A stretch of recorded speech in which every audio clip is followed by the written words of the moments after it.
Maharashtra superfast news चॅनलमध्ये आपले सहर्ष स्वागत आहे। का सत्याची धार लेखणीची महाराष्ट्रातील ताज्या आणि वेगवान बातम्या पाहण्यासाठी आपल्या हक्काचे चॅनल शेअर करा, लाईक करा आणि सबस्क्राईब करा। धन्यवाद। कशेडी घाटात दरड, मुंबई दिशेकडे वाहतूक बंद।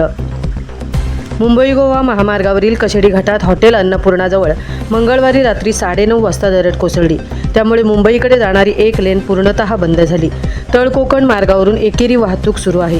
पोलिसांनी चोळईजवळ 2-3 किलोमीटर अंतरावर दुहेरी वाहतूक सुरळीत केली। तहसीलदार कपिल घोरपडे, उपविभागीय अधिकारी पोपट ओमासे, महाड MIDCचे सहाय्यक पोलीस निरीक्षक आनंद रावडे यांच्यासह पोलीस आणि महसूल पथक घटनास्थळी दाखल झाले। रात्री 12 वाजेपर्यंत दरड हटवण्यासाठी कोणतीही यंत्रणा उपलब्ध नसल्याने बुधवारी सकाळी दरड हटवण्याचे काम सुरू करण्यात येणार आहे।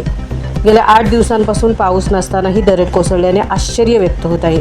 चौपदरीकरणात डोंगर उभे कापल्याने अशा घटना वाढल्याचा आरोप स्थानिक करत आहेत। ज्येष्ठ पत्रकार शैलेश पालकर म्हणाले, ब्लास्टिंग आणि उत्खननामुळे पाणी ओलावा वाढून दरडी आणि भेगा पडत आहेत। घाटातील कामासाठी भूगर्भ शास्त्रज्ञांचा सल्ला घेणे गरजेचे आहे।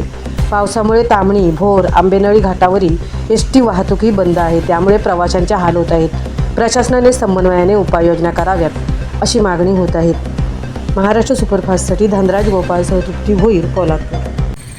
सर, वारंवार ह्या घटना अतिवृष्टी असेल, दरडी कोसळणे असेल, काल उमळीमध्ये भेगा पडल्या, सडेमध्ये जमिनीला भेगा पडलेल्या आहेत।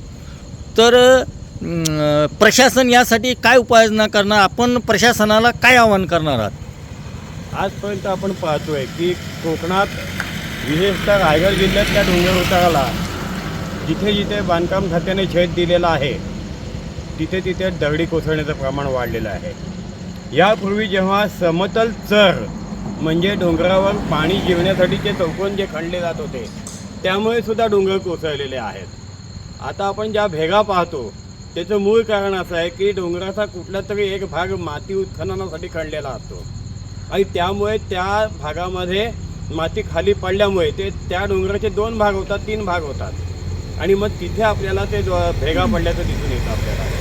मुळात ज्यावेळेस उष्णता जो टेम्परेचर जे आहे हे 40 अंशापेक्षा जास्त जातो त्यावेळेस जमिनीतलं जो ओलावा असतो तो नष्ट पावतो आणि त्या जमिनीला तडे ऑलरेडी पडलेले असतात।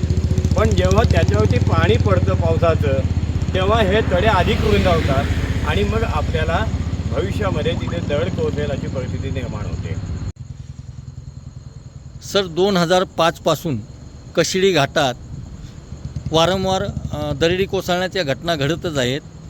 त्यानंतर पत्रकारांचा संघर्ष आणि त्यानंतर चौपदरीकरणाचे झालेले काम आणि उभे कापण्यात आलेले डोंगर आजही तीच अवस्था होत आहे। याबाबत आपण काय सांगाल?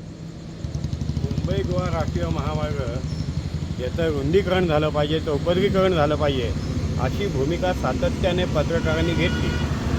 मात्र कशेडी घाटामध्ये किंवा संपूर्ण मुंबई गोवा राष्ट्रीय महामार्गामध्ये कुठल्याही प्रकारे पूर्वीची वळणं जी होती रस्त्याची ती कमी करण्यात आली नाही, तर ती वळणं तशी ठेवून डोंगर माथे जे आहेत ते उभे कापले गेले आणि त्याचा परिणाम असाच होणार होता की कधी ना कधी हे सातत्याने डोंगर खाली कोसळतील। डोंगराचे एक वैशिष्ट्य असतं की ती उभा कापा तो जेव्हा पडतो तेव्हा तो तिरका पडतो, तर तसा उतार त्याचा येणार हे तेव्हाच नक्की झालं होतं जेव्हा चौपदरीकरणाची तयारी झाली। आणि आजही आपण पाहतोय की ह्या कशेडी घाटामध्ये सातत्याने अशा प्रकारचे डोंगर कोसळत आहेत, लाल मातीचे ढिगारे कोसळत आहेत, दगडी कोसळत आहेत आणि हा असुरक्षितपणा जो आहे तो केवळ उभा डोंगर कापल्यामुळे तयार झालेला आहे। मुंबई गोवा राष्ट्रीय महामार्गाला आता यापुढे केवळ गॅबियन स्ट्रक्चर किंवा नेटवर्क लावून उपयोग नाही, तर खड्या उभ्या सिमेंट कॉन्क्रीटच्या भिंती उभारल्या पाहिजेत अशी परिस्थिती आहे।